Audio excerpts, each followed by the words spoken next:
Morning, and it's a pleasure for me to be here today with a few people in the auditorium finally. I hope there are many more around connected with Zoom. And we want to make a short celebration of what happened 10 years ago. 10 years ago, we had the first official user at ALBA. This was a very important point, one of the many that were happening during that period, because of course the first official user at ALBA meant that not only the facility was fully in operation, not only the machine was operating at its nominal parameters, the beam lines were the first beam lines, the original ones, the phase one beam lines were installed, and most of them already receiving users, what we call friendly users or expert users, but also that there had been already a call for proposals, which was done the year before, which had received hundreds of proposals. There was a great expectation from all the user community from Spain. And it was therefore this day, it was on the 7th of May of 2012, that the first official user who had been granted through the official call the beam time was doing the experiment. And of course, today we are mentioning, first of all, those users, and we have here some of the people who were contributing to this experiment. The experiment was in Boreas. Boreas, we have Manu here. You can see the photo taken on the 7th of May where there are several people. Some of them left ALBA.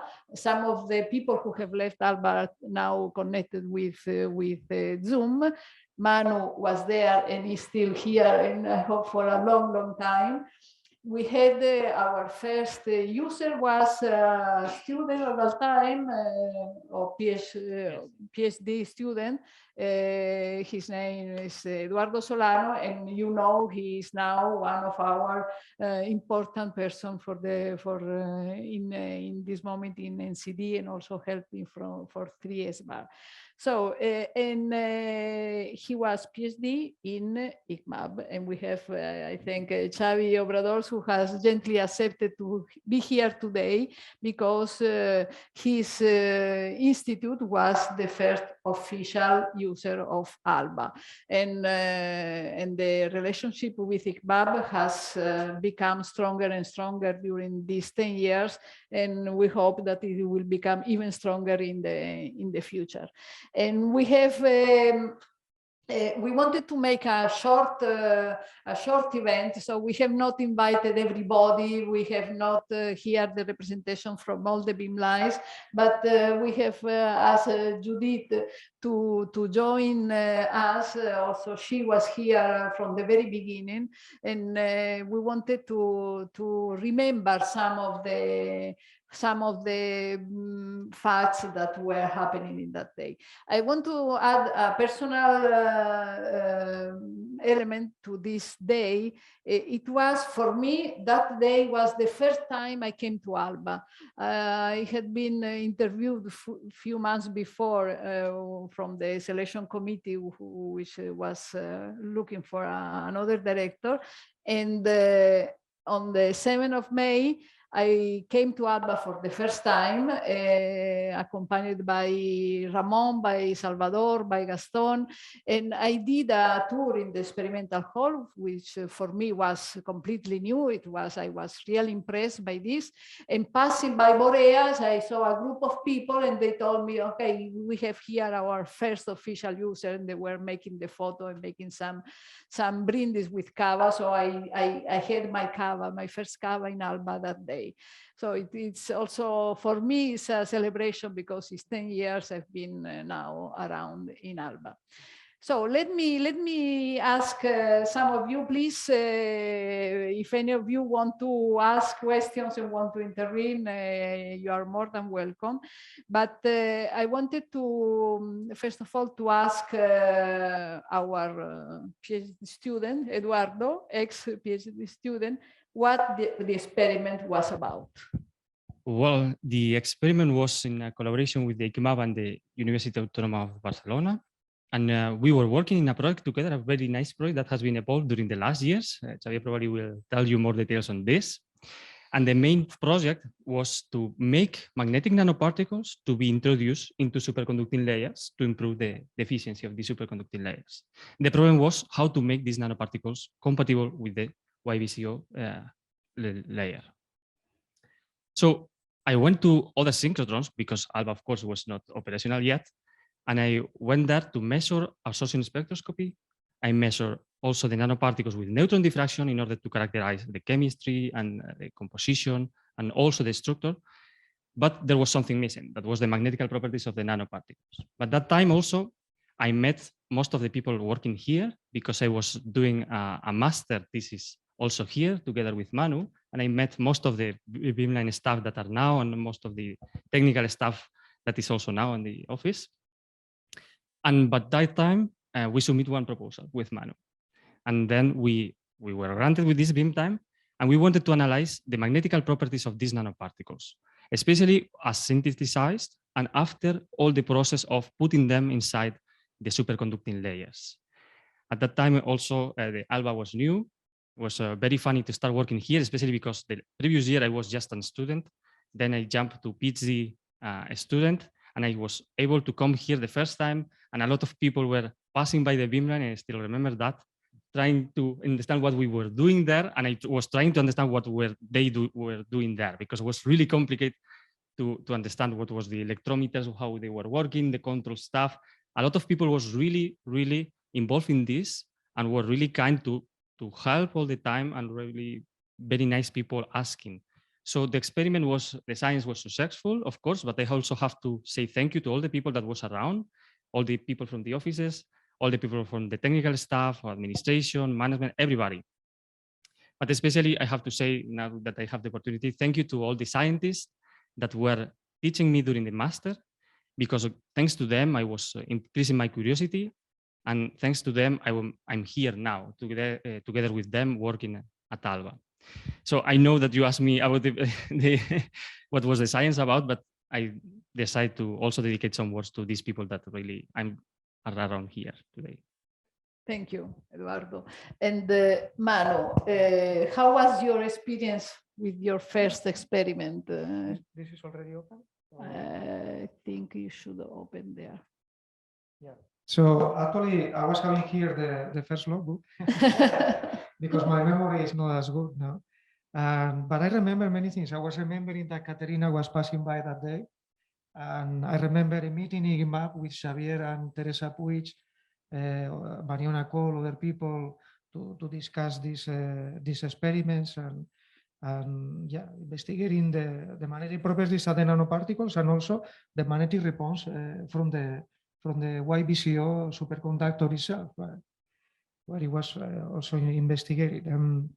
Well, I was checking a little bit the logbook, how the day was going, and well, there was the many things have changed. The Eduardo has progressed. The ICMAB and ALBA relation has gone really far. Also, it was very strong from the beginning. ICMAB users, Xavier Obradors, Teresa Puig, Josep Foncuberta, and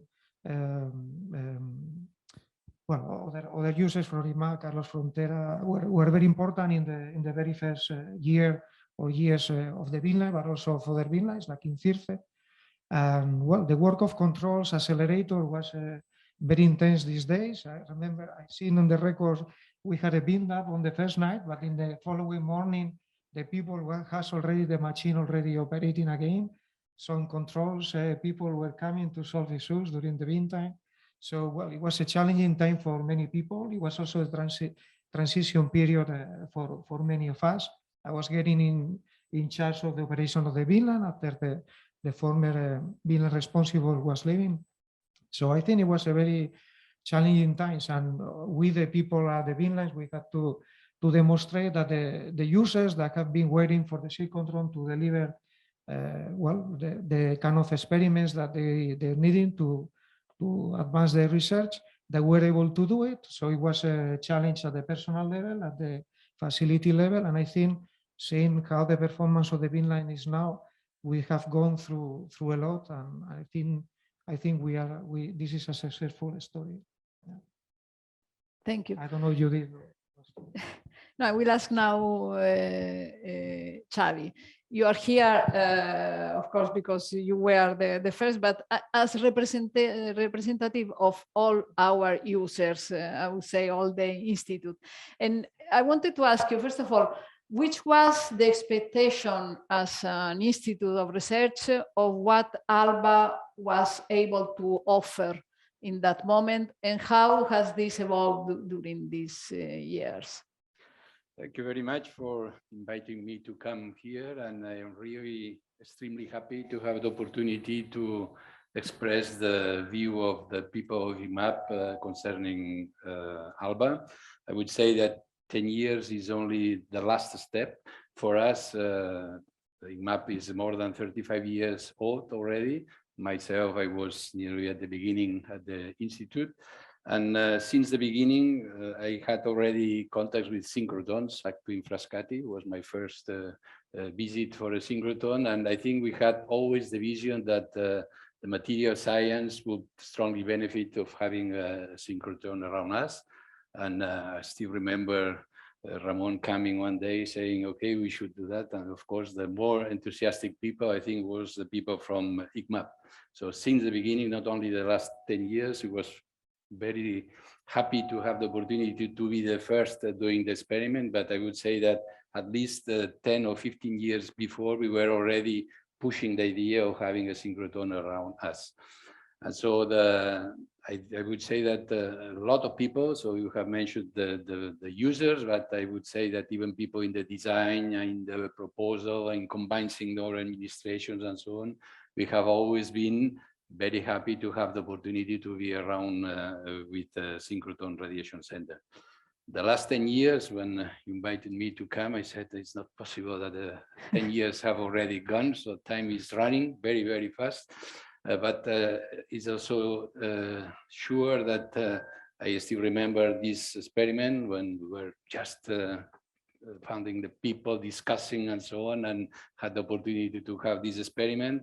But in 10 years, we have also made a lot of things. So I think the ICMAP has been pushing a lot of ideas to build synchrotron ALBA and what we have around. And so we have now electron microscopy around. We have planets complementarias together. We are a lot of projects together, international projects and so on, which is, I think, enriching both our institutes and also the ALBA.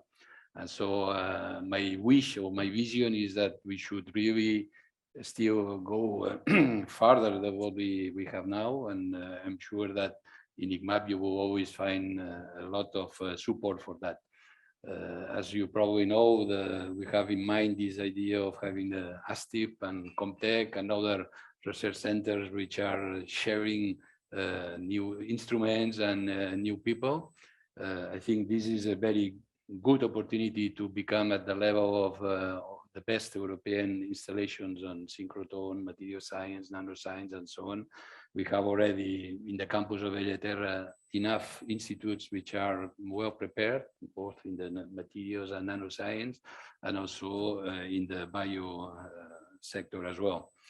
Of course, all this is, let's say, the institutions, but I am also very happy that the young people find also new opportunities, and this is for sure. Eduardo is one of the cases, and as himself, 10 years ago, when he was preparing a PhD, we didn't know at all where he will stop at the end, and we are very happy that we have now quite a lot of people from ICMAP who is here, and or other centers around the world.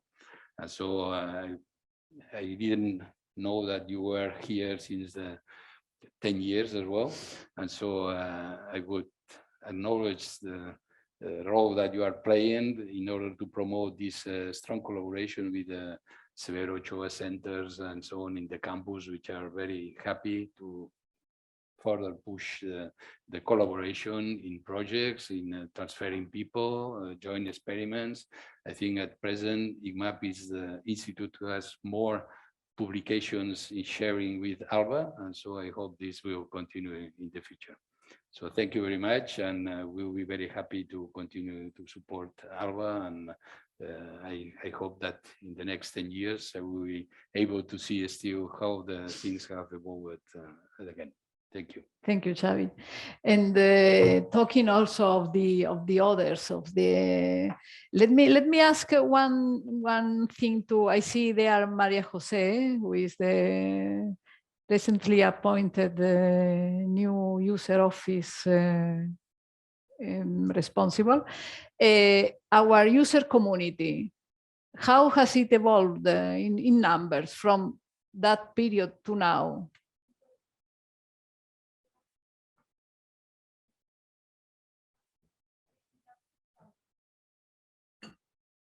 So 10 years, we have multiplied by 10 the number of users, our user community. So there are many, many institutions. Okay. Can you repeat the answer? Yes. So 10 years ago, there was 600 users registered in ALBA, and today we are 6,000 registered users. Yes, so this shows how the synchrotron community has increased and is evolving. And I wanted to, as I said before, Judith is here also to talk of the others, all the beam lines that were at that moment were 7. Now we are much more than that. What can you tell us about the experience during this period? I represented the others. Yeah, ALBA was not being built only for one beam line. There were actually 7 beam lines. 7 beam lines being constructed at the same time, and that was a big challenge because well, we were new in this business, and I remember perfectly well talking between us, beamline scientists, about the resources, about how things were going. There was no competition, it was very, very sane, but at the same time, there was something kind of a pride. I mean, we have the best beamline and the most colorful one. No, your beamline looks like, I don't know, a petrol station. I'm looking at Tirce. And well, there was kind of this funny competition around, and actually I was one of the responsibles to grab as many resources as possible from my beamline. So it's not that I'm not actually in the photo; is that I was trying not this photo to be delayed somehow. But all the beamlines were progressing quite a lot. Actually, the second experiment was done at Chalok on the 18th of July, and okay, MSPD apparently got the second place. Still competition, you see. Okay, so okay, well, so Chalok did the third, or fourth, or fifth experiment. Yeah, actually, and actually the first user was Roland Burr, who is now the beamline responsible of the beamline. So yeah, this is actually a nice coincidence. I must say that we knew that the beamlines were kind of our kingdom, in the sense that we were trying to push to build up a beamline, which is very complex.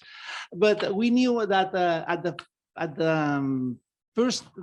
first users were coming at the beamline. The beamline was not ours anymore, but rather was servicing the users. So we were going from the final customers to the providers of services. And that was important for us. And sometimes we tried to have the beamline as prepared as possible before receiving first users, because then we would lose agency power on the beamline. So in case of Chalok, we did our first experiment in March, actually, but not with users, because we knew that the so-called friendly users might somehow, sometimes, and jokingly, we were saying that they sometimes were not friendly users. What we were seeing were friendly samples. Friendly samples were for real. Friendly users, they were for real, but could not be so friendly if the experiment is pushy. So yeah, I would say that it was really a very nice community growing at the same time. Also, as Manu said, it was very important the attention from the services at the latest stage from controls, but of course electronics and engineering, and also of course user office was very useful at that time, and all the community of ALBA was really pushy for this dream to come true. So congratulations to all the people in the photo, but also to all of us. Thank you, Judith. And let me also say hello to the people who are on Zoom, and that is Eric Pellegrin and Gaston Garcia. I would like to ask both of you to say a few words also on your experience. When Gaston in that moment was acting director, and he was doing, as we all know, a great job that he continued then during the time he has been here. And Gaston is one of the persons who has been essential for ALBA. And Gaston, we miss you every day, but we are very happy that you are here today to tell us something about your experience during that period and maybe after. Please. Yes, hello. So thanks very much for your words and for the invitation. I think this date, as it was highlighting, is just a symbol of the similar dates for each of the beamlines. Each beamline has its own date for the first experiment, which happened between this date and a few months later. And this is just like a symbol. It was for all of us like an inflection point. It was the end of a given job and the beginning of another job. Although it was, of course, an overlap between both. And I remember it as a great day, that for some time we could take a breath and say, wow, we made it. Now it is working. And then the breath was very short, and then we started to work again a lot, even harder. Thank you, Gaston. Eric has been here until I think it was before the pandemic you left, if I'm not wrong. Just in time. Just in time. Okay, but could you please comment? You were at that moment the section head of one of the section head of the experimental division. Yes, that was electronic and magnetic structure of materials. Yes. First of all, thanks for the invitation, for the opportunity to say something. Yeah, for me, it was, again, a repetitive experience in a sense. There's nothing as strong as a good idea at the right time. So that worked out previously at ANCA. It worked out previously now also here at Science ALBA. It was a great idea. There were great people. It was a great project, and it's still going strong. And for me, it's very gratifying to see, although I left in 2019 for other horizons, to see how perfectly well the whole thing goes further and even larger and more scientifically rewarding in that sense. That's really a pleasure to see all that, with some regret from a distance. But let me take the opportunity as well as to thank all my colleagues that were there at that time, and for the marvelous people that we also had in the support divisions, right? And I would like to thank well, the Iberian Peninsula as a whole for this kind of roller coaster experience that it was for me, because I came from abroad, from Germany. So Spain was for me another country, a foreign country in a sense. But as we all see, or could see, it worked out perfectly for me personally, as well as also scientifically and technically, as far as that's ALBA is concerned. So great job. Thank you for all of this. And I'm trying to, well, to implement the same science that you have over there now at Carl Zeiss SMT, and we'll see how that works out. Thank you very much. Thank you, Eric. And now let me ask to some of the people who are here in the audience something, for example, about the future. Francis, what are you planning for us for the future of ALBA? About the future, I thought we were talking about 10 years ago. No, we will talk about the next 10 years. Next 10 years bring us 20 years back, I would say, because now we are, when we started ALBA before 2012, in 2012, in 24 or something like that, we started. So I feel now that we are more or less in the same situation. Now we are thinking ahead, 10 years ahead, to find what is the next step for the science in the country. And that's what we are doing. What we are doing now is thinking, okay, what we did was wonderful, success on many aspects, scientific and also technologically. Hi, Salvador. Oh, nice to have you here. So what we are just thinking is what need to be done at ALBA to make it continuing pursuing this scientific excellence, let's say. So and you see the picture there. That's what I'm looking at the graph. So ALBA will maintain his building, but the whole accelerator we plan to replace the whole accelerator storage ring by a new 4th generation storage ring, which will increase the brilliance or the intensity of the beam by almost a factor 30, and will increase also the coherence of the beam, transversal coherence of the beam by a factor 10 to 100, which will really open again new science, new perspective, new collaborations for the following 20 years. So we are really thinking now is what will be ALBA from 2030 to 2050, and that's also very challenging, let's say. And we will use our experience, past experience, to make it even better for the future. Yeah, that's. Thank you. And in this, to use this increased coherence and brilliance, will be new instruments. Francois, do you want to say something? No, then I will ask Salvador if he allows. I'm very happy to see that Salvador finally was able to join us. He did in time. Salvador, we were remembering the old times, but you have arrived when we are talking of the future. So what is ALBA 2 providing to the science in the future? In few years from now, could you tell us something with your vision?